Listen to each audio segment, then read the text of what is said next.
مقدمه الفداء ورحمة الله على محبيهم ومواليهم وشيعتهم أجمعين ولعنة الله على أعدائهم ملعونين. أما بعد، قال المعصوم عليه السلام: وإنما خرجت لطلب الإصلاح في أمة جدي، أريد أن آمر بالمعروف وأنهى عن المنكر وأصير بسيرة جدي وأبي علي بن أبي طالب. For the happiness of Hazrat Zahra Marziyah, for the enlightenment of the graves of the Marhumin, of the graves of the Shuhada, Ulama and Siddiqeen, for the safety of the followers of Ahl al-Bayt around the world, and for the safety and the hastening of the reappearance of Hazrat Baqiyatullah al-A'zam Arwahun al-Fida, please recite your loudest salawat.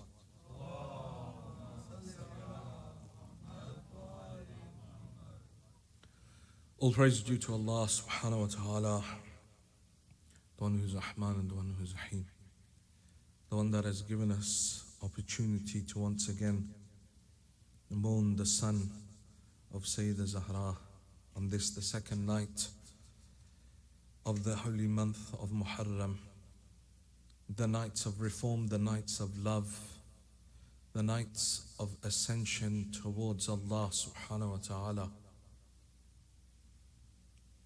A story that was told before even his birth. We mentioned in passing yesterday that this is a story that was heard before even his birth. A story that every prophet heard and every prophet wept over. Many of the prophets even came to the land of Karbala. In Khasa'is al-Husayniyah, Sheikh Ja'far Shushtari lists the various majalis that occurred for Abu Abdullah, where various prophets wept for Sayyid al-Shuhada. There are stories of Hazrat Adam upon his creation seeing the nur of Sayyid al-Shuhada and weeping. Other narrations, Sheikh Ja'far Shushtari says that Adam was walking over the earth when he came to a land and he hit his foot on a stone and blood began to flow from his toe. He turned towards Allah subhanahu wa ta'ala. He said, Ya Allah, have I done something wrong? Because for the Anbiya, even for us, when some sort of difficulty befalls us, some sort of illness, we get hurt in some way, it is known as being penance for the sins that we have committed. So Adam now looks towards the heavens. Ya Allah, did I commit a sin of any sort that I've hit my toe and this blood has been drawn from me? Allah subhanahu wa ta'ala replies, Adam, no. But this is the land of Karbala. The greatest of men shall shed their blood upon this land. Adam, you are Abul Bashar, you are the father of all of mankind. I willed that your blood be mixed with this blood as well. And there the story of Imam Hussain is recounted to Hazrat Adam. Hazrat Adam sits in the plains of Karbala and weeps for Abu Abdullah millennia before his birth. This is that story that we remember. It is not just tradition, it is not just culture. This is something that each and every one of the prophets aspired. They wished that they could be by the side of Abu Abdullah. They wept for the madhlumiyat of Abu Abdullah. These tears that fall from our eyes are not just normal tears. These are following upon the sunnah of 124,000 prophets. This is following upon the sunnah of the malaika. This is following upon the divine will, the divine creed. And tears just do not fall from any eye. Tears do not just fall from any eye. It is not within my will that I can shed tears for Abu Abdullah. I can will to shed tears for others. But shedding tears for Imam al-Hussain is not within my ikhtiyar, it is not within my choice. It is a choice, it is a blessing from Allah subhanahu wa ta'ala that He allows me. In fact, a narration appears in Wasa'il al-Shia. It says when the musibah of Aba Abdullah is being recited, they say that Aba Abdullah himself descends. He sits in front of every azadar. He looks him in the eye, and the ones that he gives permission to, their tears begin to fall for him. And then the Imam continues that how is it that your Imam could be in front of you? Sayyid al-Shuhada could be there giving you the permission to cry for him and your du'as not be accepted. This is that place that you sit in. That the Imams, that Sayyida herself, that the Imam of our time comes. These are those tears that he is proud over. These are those tears that he says, Ya Jadda, oh my grandfather, I cry for you sabbahan wa masa'a. I cry for you morning and night.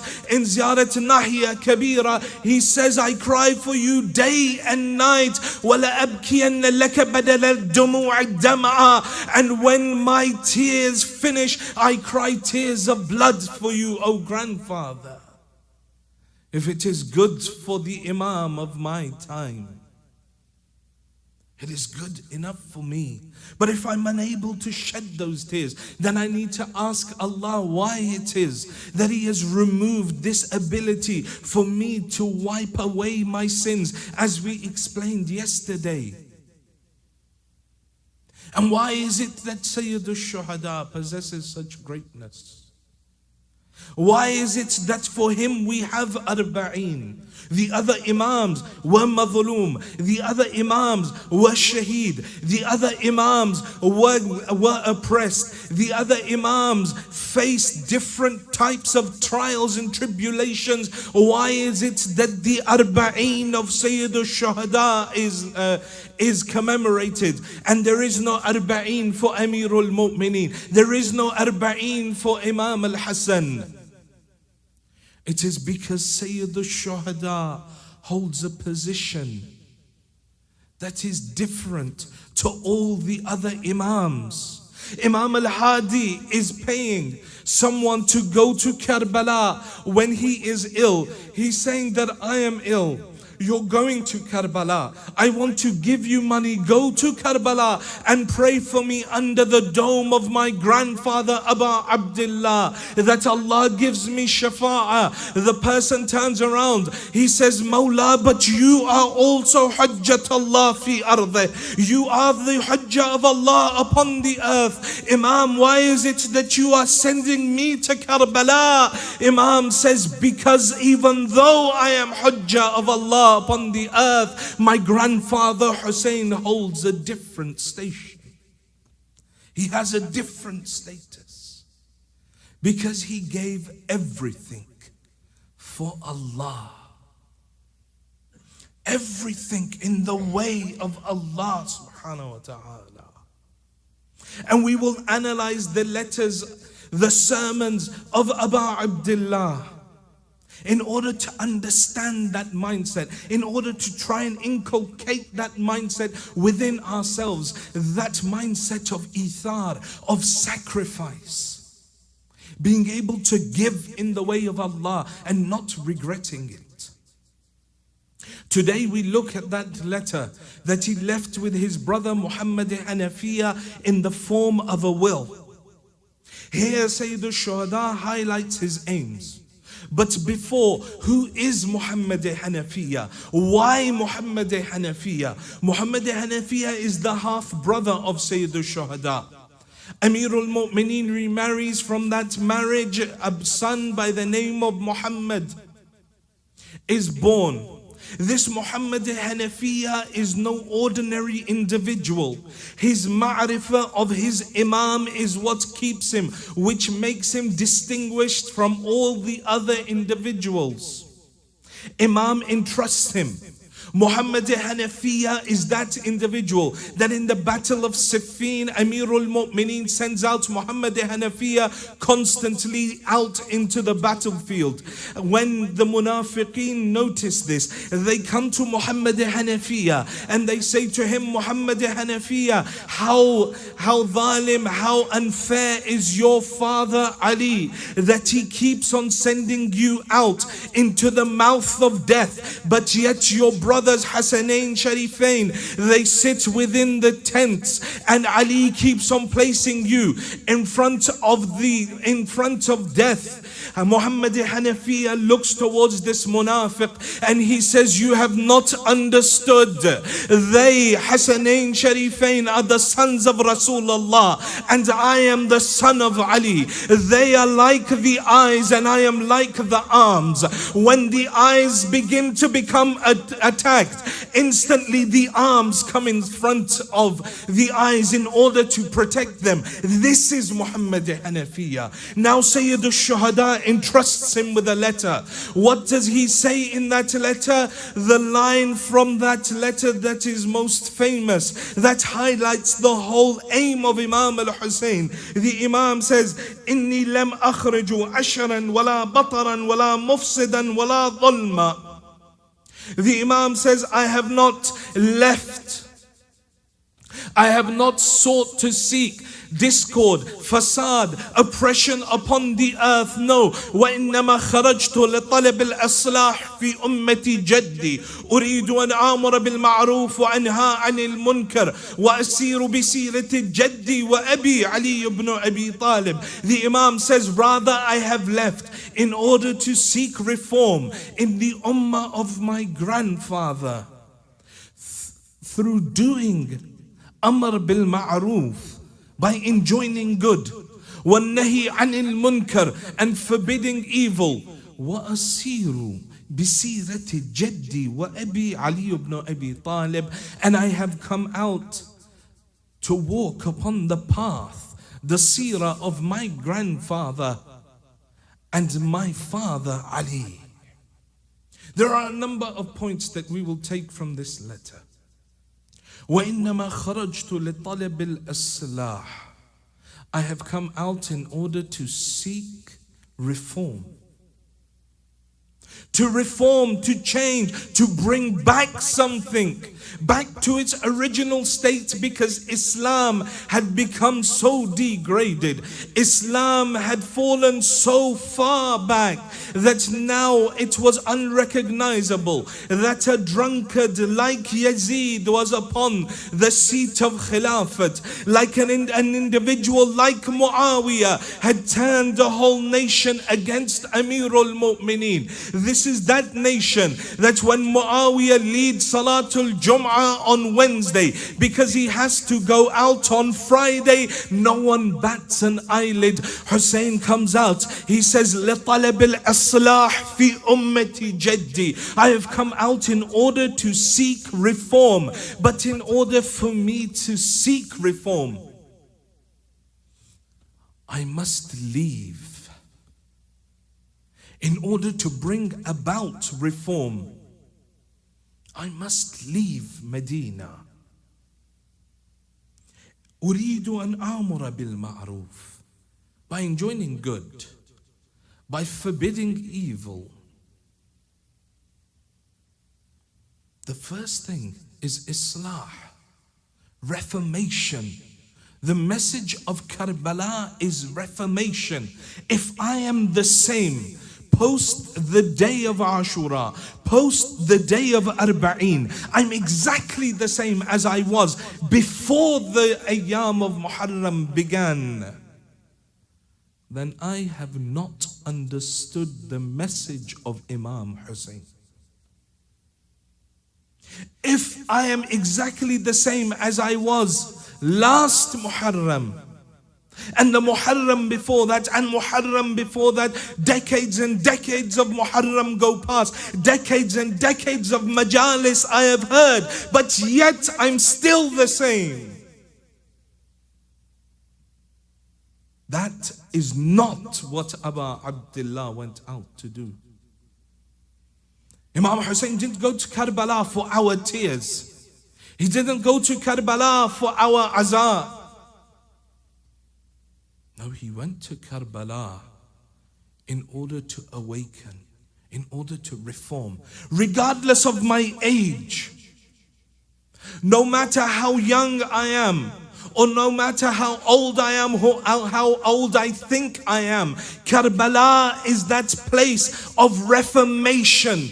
If no change occurs within me, then the message of Karbala has not been understood, because he is saying لِطَلَبِ الْإِصْلَاحِ, I'm going out to seek reform, to change, to better,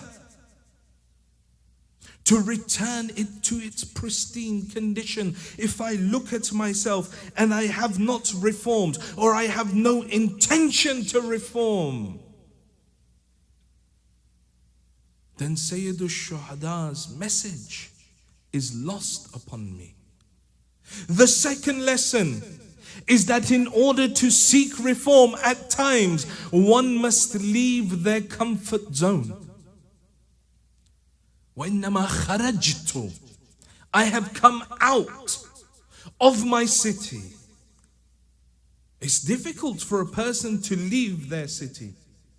Those of you that grew up in other cities, those of you that have come to this city in order for the purpose of work, or for the purpose of your family move, or because in some way, shape or form something compelled you to leave your hometown, the town within which you were born, how difficult is that move?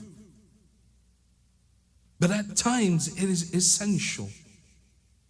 Sayyidul Shuhada is telling us, if we want to reform ourselves, at times we must leave our comfort zone. We must come out of our comfort zones. We must put ourselves under some sort of stress to be able to reform ourselves, to be able to develop ourselves.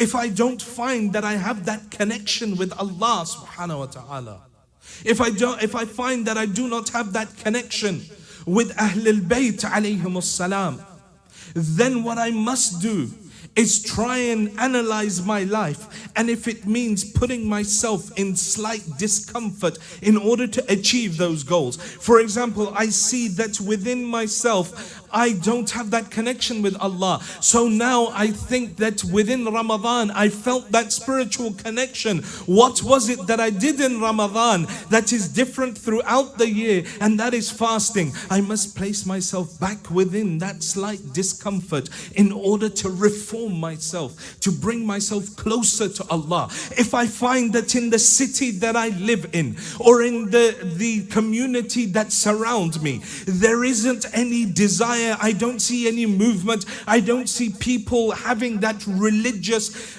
inclination, or I don't find that Islamic culture within my city, then I must also, in order to reform myself, move away from that city, find a place where I can ascend towards Allah. If I find that my group of friends are those that make me forget Allah, they're a group of friends that distract me from Allah subhanahu wa ta'ala, they're a group of friends that when I'm with them I feel ashamed to say I need to pray, in order to do islah, وَإِنَّمَا خَرَجْتُ, I must leave, move away.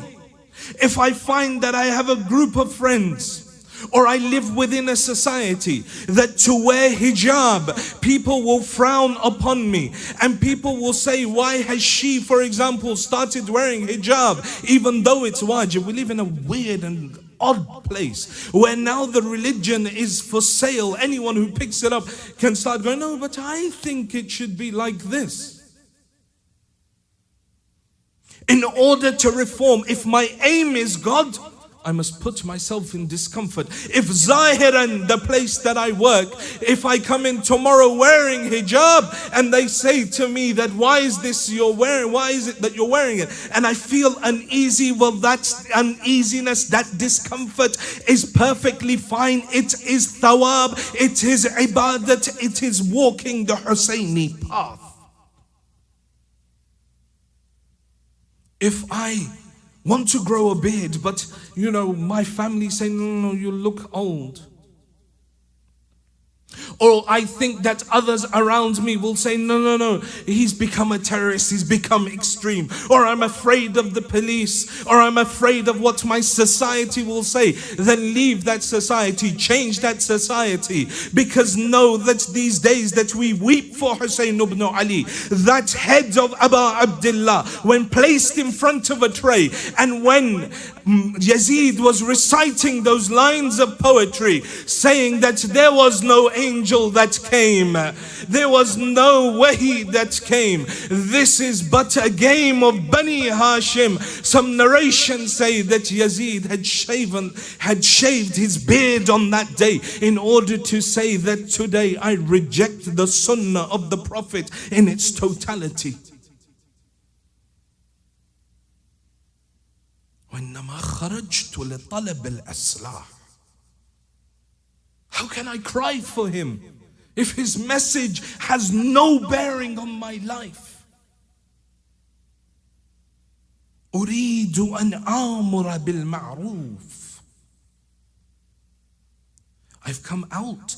I am seeking to enjoin good, to striving towards enjoining good and forbidding evil. How am I going to do that? وَأَسِيرُ بِسِيرَتِي, by walking upon the path of my grandfather and my father Ali. Why is it that Sayyid al-Shuhada highlights Amirul Mu'mineen specifically? Within the whole story of Karbala, you will find specific mention to Imam Ali over and over.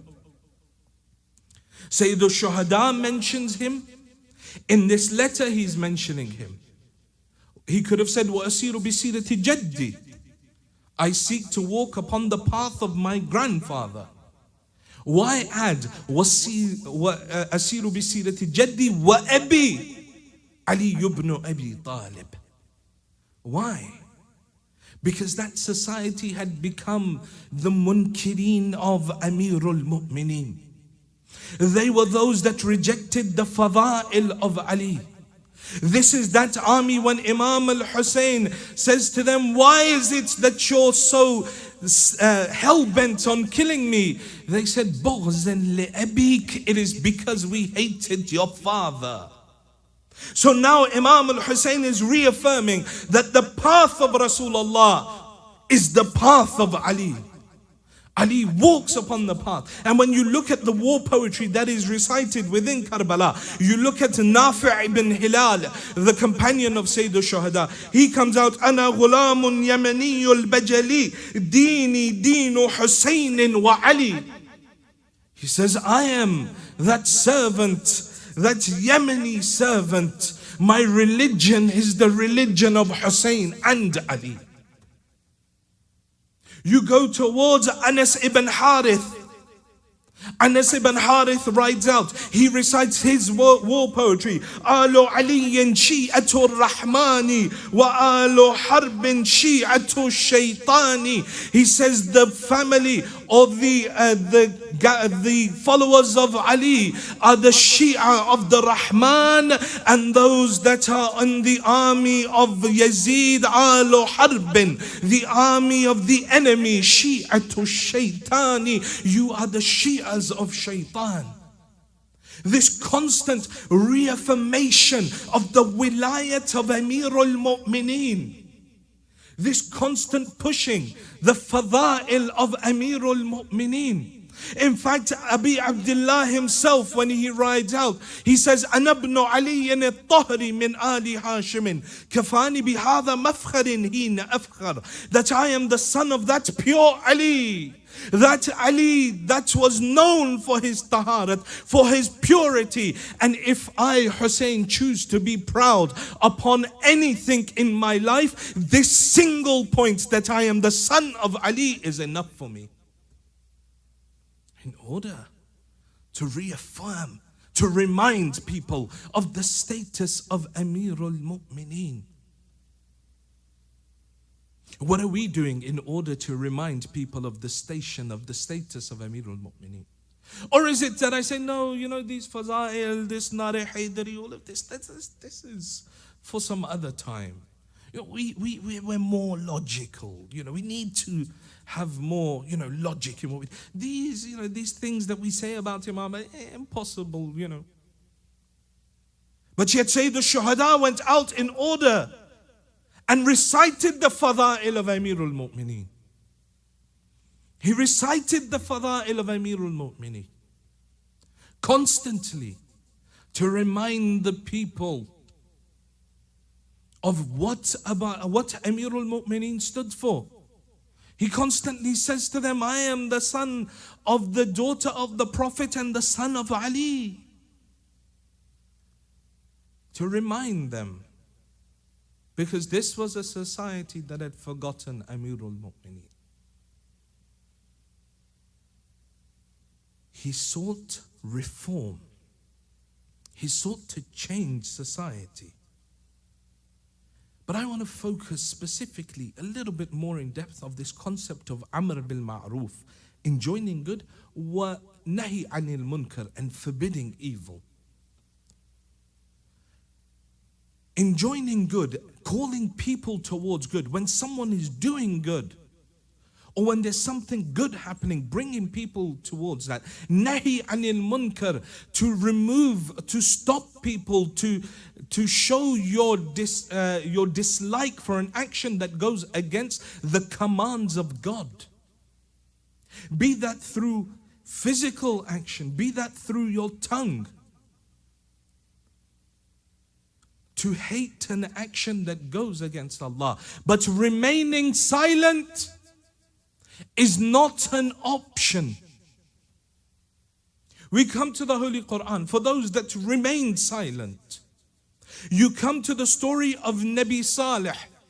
Nabi Saleh is given, his miracle is the she camel.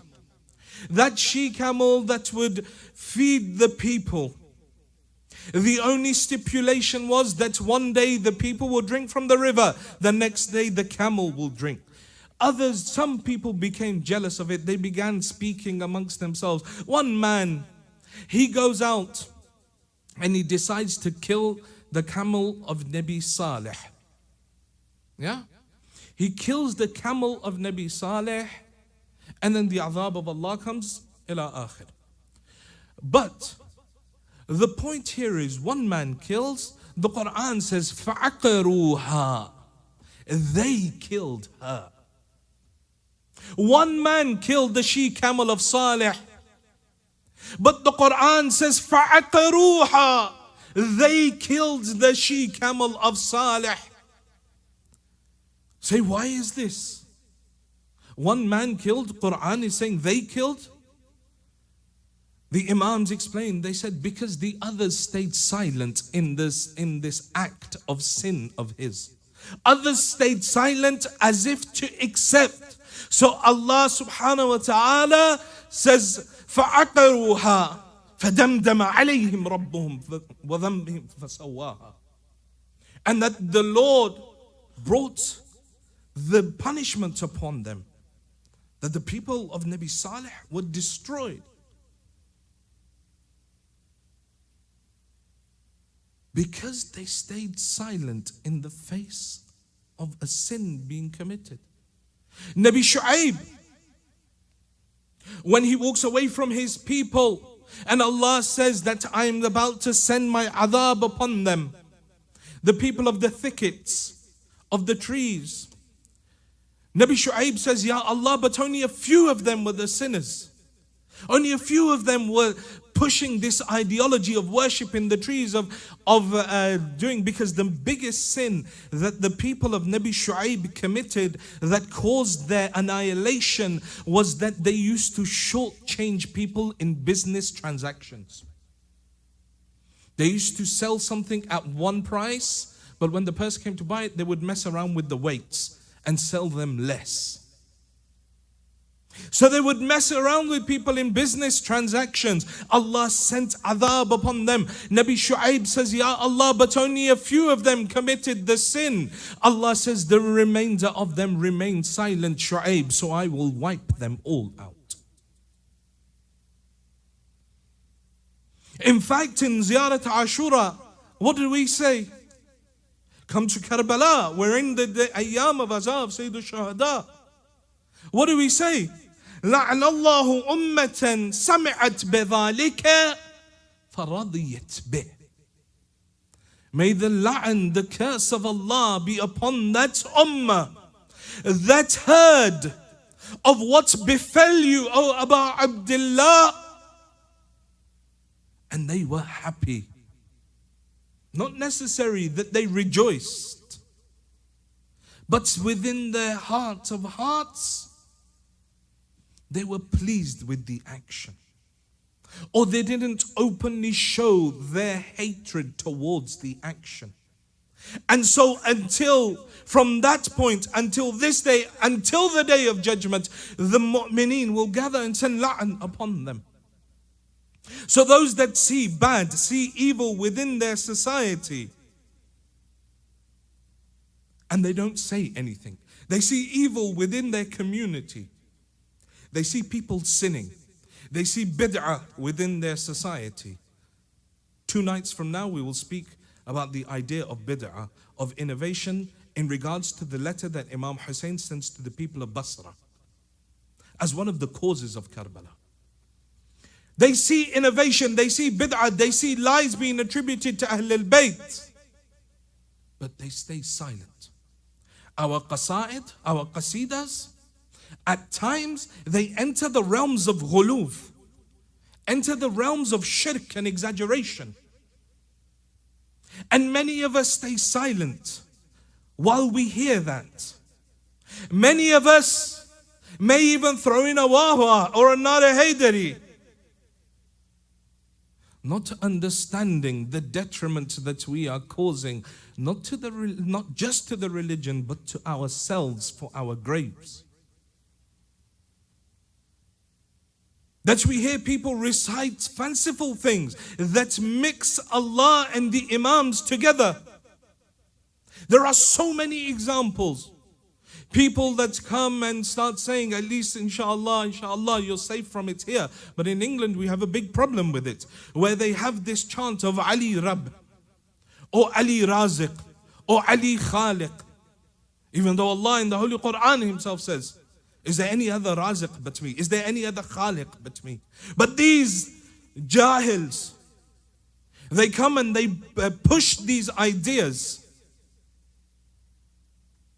And at times they're placed within our poetries, and the enemies have placed them in our poetries, in our qasidas, and we unwittingly recite them, not pondering over that which we are saying, because we have not understood tawheed.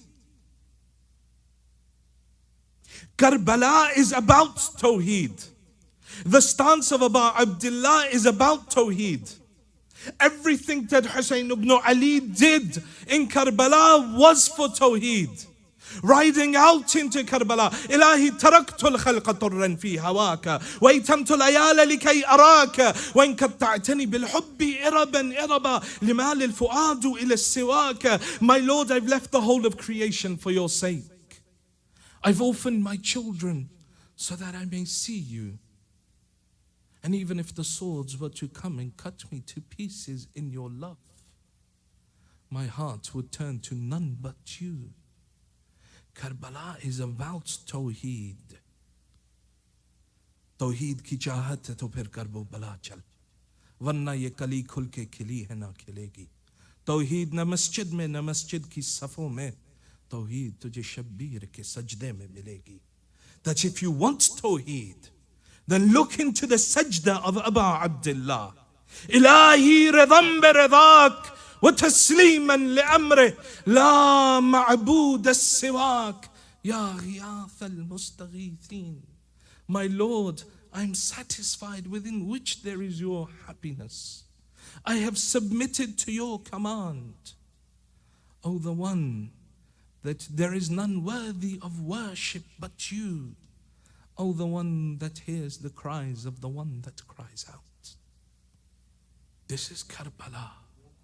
So how is it that when I see the shirk within my communities, I can't speak out against it? This is Amr bil Ma'ruf. And if I stay silent in front of it, then I am answerable to Allah subhanahu wa ta'ala for it. In a narration from Rasulullah sallallahu alayhi wa alihi, says, whoever does Amr bil Ma'ruf and Nahi anil Munkar, فهو خليفة الله في أرضه وخليفة رسوله وخليفة كتاب. He says that he is the Khalifa, he is the representative of Allah upon the earth. He is the representative of the Prophet of God, and he is the representative of the Book of God, the one that enjoins good and forbids evil. There are different types of munkar, different types of evil that have swept into our religion, that have crept into our day-to-day lives. Aqa'id, munkar within the aqa'id, the shirk that we have spoken about. Munkar when it comes to akhlaq, lying, ghiba, starting rumors, speaking to people in a bad way. Not necessarily swearing at someone, because we know, everyone knows swearing's haram, you're going to hell if you swear. But not just swearing, but rather just speaking in a bad way, in a way that has no akhlaq, using words that may upset other people. Certain people in this world, the seventh Imam says that their tongues are so sharp, you'd wish that they had stabbed you rather than said what they needed to say to you. Because they say it in the worst of ways. It can be said in a million good ways, but they choose the worst of ways to say it to you. And we have people like this. They just can't help it. But to reform oneself, one has to identify that they have a problem. And in order to identify a problem, sometimes we need to go and tell someone that they're doing something wrong. Al-mu'minu mira'atal mu'min. A mu'min is the mirror of another mu'min. If you see your fellow believer hurting in some way their souls, doing dhulm upon themselves, through certain sins, through listening to music, through doing types of haram that you know are against the teachings of Ahlul Bayt,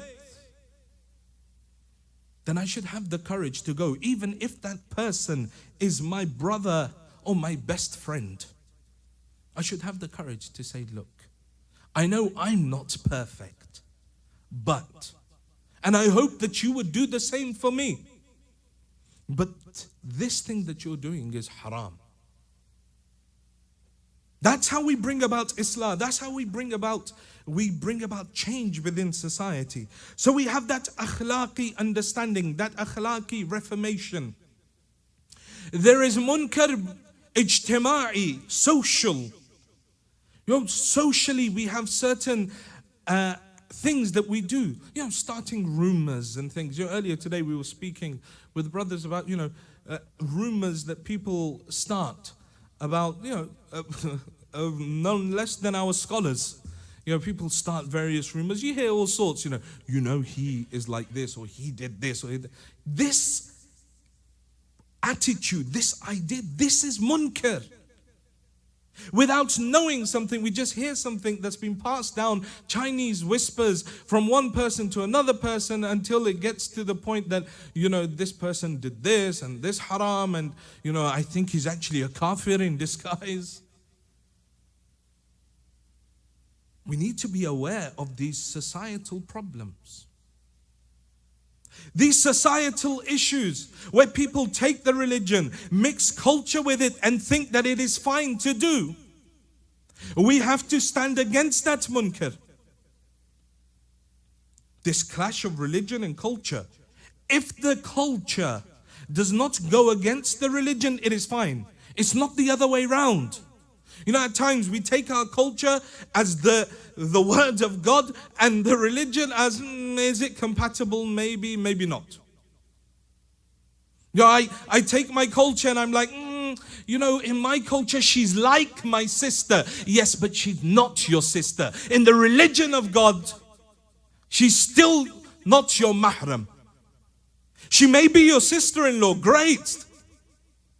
Yeah, but in my culture, my sister-in-law is like my sister. She's married to my brother, so she doesn't need to observe hijab. I'm not going to look at my sister-in-law in that way. Doesn't matter what you think, what your culture thinks. At the end of the day, it is what Allah thinks. That's what Sayyid al-Shuhada went out to do. That's what Sayyid al-Shuhada went out to reform. A society that was broken. He saw these things. He stood against them. We have munkar within our families. Someone who's holier than thou in the masjid. Butter would not melt in their mouth. Any second now, you see the way that they're swirling their tasbih, the person might just start levitating. But you see them at home with their wife and their kids, and the akhlaq that they have.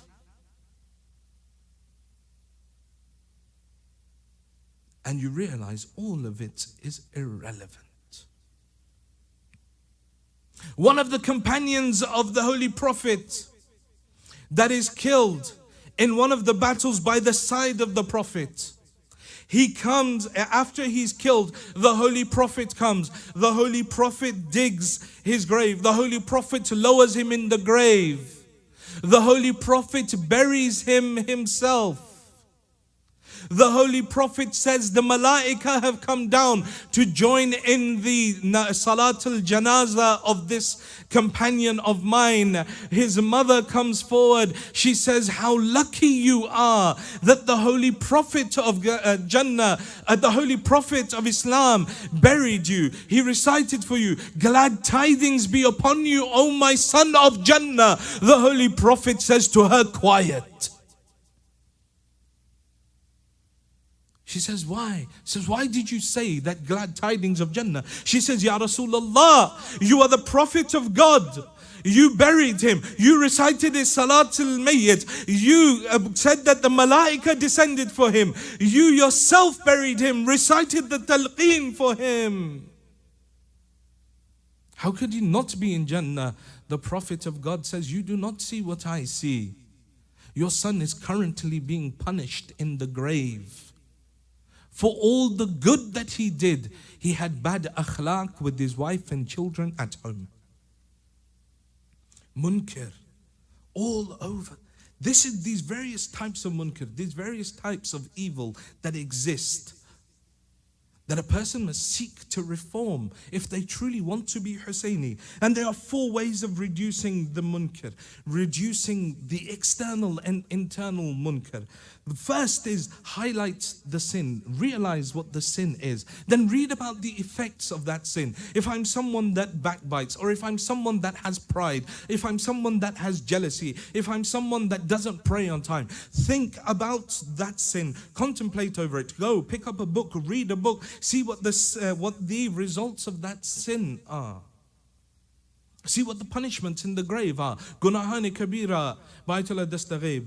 Ma'ad by Ayatollah Dastaghib. These books, they detail the punishments of the grave and in the barzakh and the akhirah for certain sins that people commit. The second is, in order to increase good, you need to support the good that is happening. So if I find that I'm doing something good,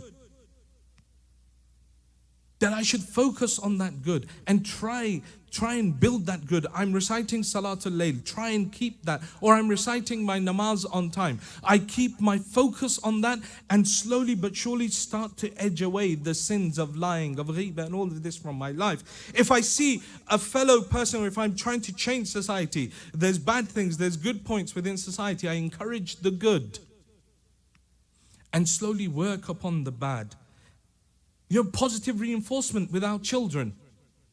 Wake your children up for Fajr. If the child wakes for Fajr, give them a reward for waking for Fajr. Explain to them the importance of Friday. Give them a reward every Friday, a gift every Friday. On Eid, let it not be the case that they look forward to Christmas and then we also buy into this and say, oh yeah, let's get a pagan Christmas tree in there as well and we'll celebrate Christmas. After all, it is the birth of Hazrat Isa. No, it's not.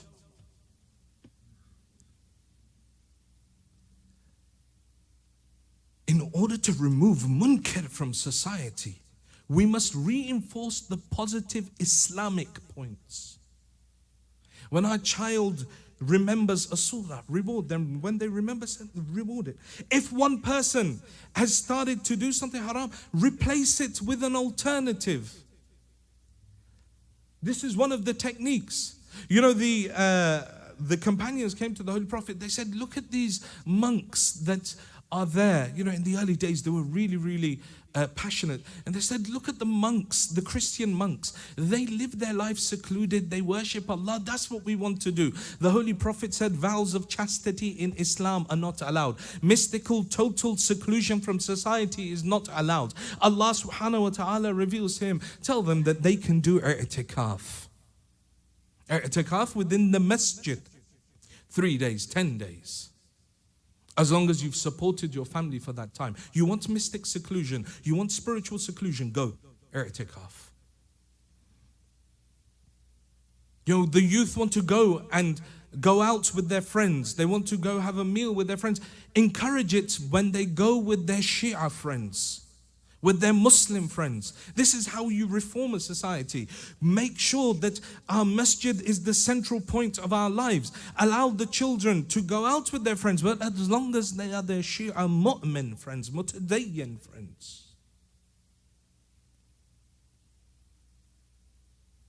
Being friends. See, the Quran says, the Yahud and the Nasara will not accept you until not you follow their religion. People often mistake it until you follow their religion. No. It says until you follow their form of religion. A secular religion. So we have to maintain that religion. We have to try and change, that idea. The companions here of a companion of Nabi Isa or a man of Bani Israel that worshipped Allah for 80 years. And they say, oh, how we wish we could just do nothing and worship Allah for 80 years. Said, oh, Prophet of God, is there no way? The ayah descends, Laylatul Qadr khayrun min alf shahr. That the night of Qadr is greater than 1,000 months. There's your alternative. Go. Replace it with an alternative. And the fourth and final stage of removing munkar from a society is to do it slowly in stages. Abu Abdullah went out to seek reform within society. If I cannot reform myself within these 10 nights, then this whole exercise is wasted. These whole majalis are just tradition, they're just culture. And I won't understand. See, Abu Abdullah's name is alive today because everything he did was for the sake of Allah subhanahu wa ta'ala. The Hajj that is alive today, one mother that ran between Safa and Marwa 7 times in order to find water for the Prophet of God, in order to save the Prophet of God. She ran 7 times for the Prophet of God, and Allah loved that action so much that He made that action of Hajara sha'air Allah. He says, Inna Safa wal Marwata min sha'air Allah. If Hajara ran for the sake of the Prophet of her time between Safa and Marwa seeking water, then Hussain too, his actions too are sha'air Allah. If Hajara ran 7 times between Safa and Marwa, Hussain ran more than 70 times between his khayyam and the battlefield, sometimes picking up the body of Abbas, sometimes picking up the body of Akbar, sometimes picking up the body of Qasim, going back and forth. Hussein's Safa was his khayyam, Hussein's Marwa was the battlefield. If Ibrahim stoned the shaitan and that became sha'air Allah and it became wajib for every believer to do it, then Hussein was faced with 120,000 shayateen in Karbala and he stoned them, he chased them away with his sword. If Ibrahim's almost sacrificing his son for the pleasure of Allah becomes sha'air Allah, then Hussein sacrificed over 18 Ismail in Karbala from his own family. There is Akbar, there is Qasim in the form of Ismail, there is Al-Abbas in the form of Ismail. Karbala is no less a sha'air of Allah. That's why Hussein ibn Ali is alive today. That's why his message lives, because he gave everything for Allah. Holding the 6-month-old child in his hand. Hawwana li al-amr. My Lord, this is easy for Hussein to bear, knowing that you are watching. Karbala is about sacrifice. And on the 2nd of Muharram, Abu Abdullah reaches the plains of Karbala. When he reaches the plains of Karbala, the horses stop. Abu Abdullah dismounts from his horse. Sayyida Zainab, other narrations say Sayyida Kulthum. She calls her brother. She says, brother, what is this land? It creates a feeling within my heart. It creates sorrow within this heart. Let us move from this place. Abu Abdullah says, let me inquire. He asks those that are in that land. He says, what is the name of this place? They say to him that it is known as Shattul Furat. He says, no, does it have any other name? They say that it's known as Nainawa. Abu Abdullah says, does it have any other name? They say, yes, our elders used to call it Karbin wa Bala, Karbu Bala. Abu Abdullah says, I seek refuge in Allah from the Karbin wa Bala. And then Abu Abdullah turns around and he says, Ha huna mahallu quburina. Says, Abbas, now dismount the horses, dismount the camels, set up the tents, for this is the place where our graves will be made. Ha huna mahallu quburina wa ha huna masfaku dima'una. This is the place where our blood will be shed. And then a line that no man should ever say, wa ha huna mahallu subiya nisa'una. And this is the place where our women will be imprisoned. Abu Abdullah sees it. Some narrations say he walks around. This is where my Akbar will be killed. This is where Qasim will be killed. This is where Abbas's arms will be cut. Abu Abdullah tells Al-Abbas to prepare the tents. And now, as the daughters and the sisters of Abu Abdullah come, Zainab comes to dismount from her horse. She comes to dismount from her ride.